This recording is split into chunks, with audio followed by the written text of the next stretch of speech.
Did you know that there was a figure in historical records who was purported to have the same mysterious magical powers as Bruno from the Madrigal family in Encanto?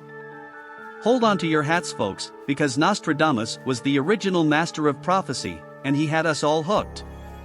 Picture this, a dude back in the day, dropping bombshell after bombshell of cryptic predictions that still have historians scratching their heads today.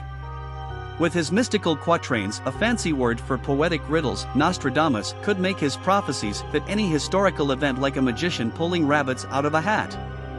But here's the kicker, my friends, trying to figure out if he was right or just plain lucky is like untangling a giant knot of spaghetti with a toothpick, seriously mind-boggling. So, buckle up and prepare for a wild ride through the enigmatic world of Nostradamus. Similarity between Bruno and Nostradamus. Nostradamus' mysterious words could be twisted and turned to fit just about any historical event we fancy. An example, which we are going to explore more of as we go further in the video, is when he wrote a quatrain believed to be about prophecy of the Great Fire of London in 1666. Bruno's visions are very similar in that they are often left up to the recipient's interpretation, making them self-fulfilling. A key example is when Mirabelle interprets a vision of her in front of Casa Madrigal as predicting her destiny would either destroy her family's miracle or save it. Difference between Bruno and Nostradamus. Bruno's prophecies, when initiated, cause his irises to glow bright emerald green and a sand circle around him to rise into the air and create a whirling dome of sand. Within the dome, the sand forms glowing green images that contain the visions. These visions do not always progress in chronological order, but when he focuses on certain images, the vision increases in clarity.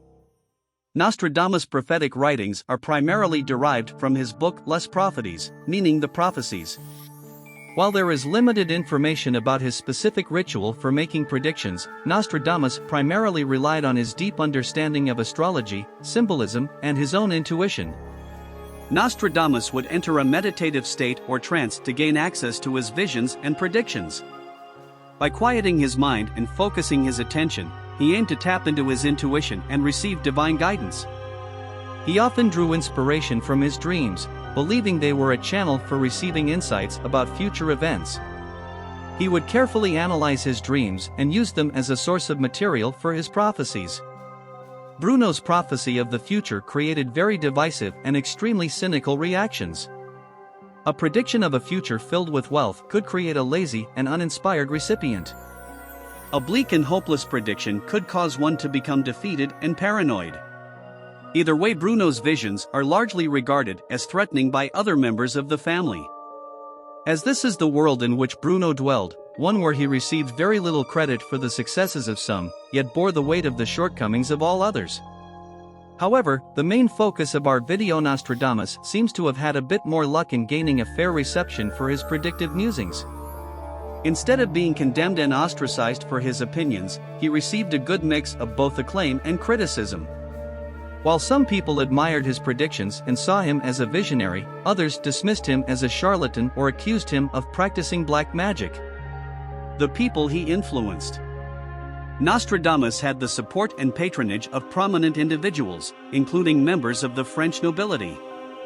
Catherine de' Medici, the Queen Consort of France, and King Charles IX were among his admirers.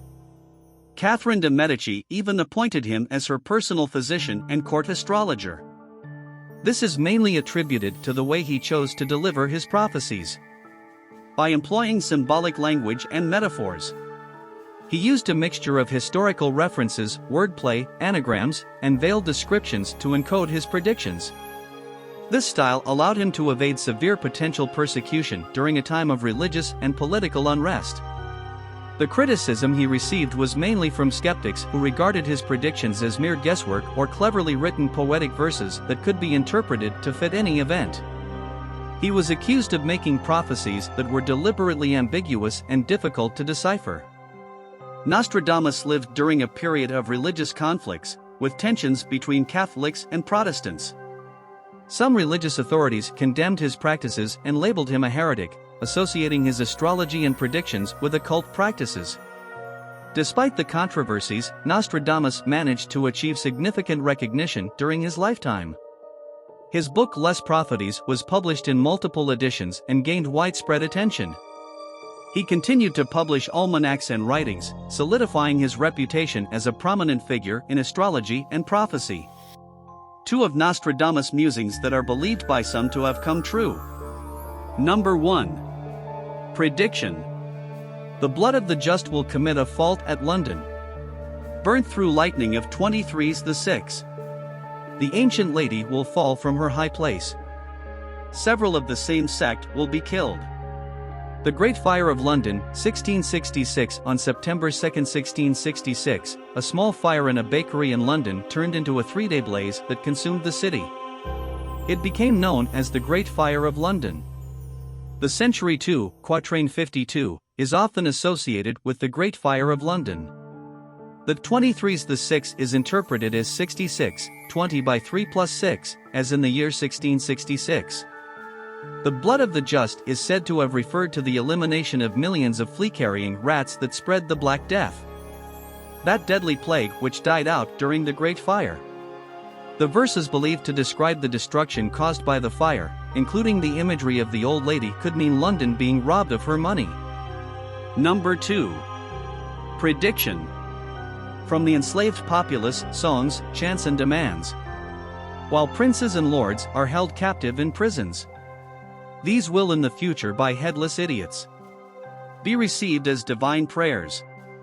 The French Revolution, 1789. In 1789, the French people decided they'd had enough of aristocratic rule. They revolted, storming the Bastille, a Paris fortress used as a prison. The fall of the Bastille, which symbolized the monarchy's abuses, marked the height of the French Revolution. Nostradamus' Century I, quatrain 14, is frequently linked to the French Revolution. The verse mentions a very long war and the overthrow of the Great Trembling Monarchy, which some interpret as references to the events of the Revolution. Other predictions include those rumored to be on assassination of John F. Kennedy, Hitler's terror in Europe, the death of Henry II, among others. Finally, it's important to note that the accuracy and interpretation of Nostradamus' predictions are highly debated. Many of his writings are considered vague and open to multiple interpretations, which can be applied to various events throughout history. Therefore, his methods and practices should be viewed with a degree of skepticism and an understanding of the historical and cultural context in which he lived. Thank you so much for watching this video on a historical figure whose skills were similar to Bruno's powers. If you enjoyed it, please do like and subscribe.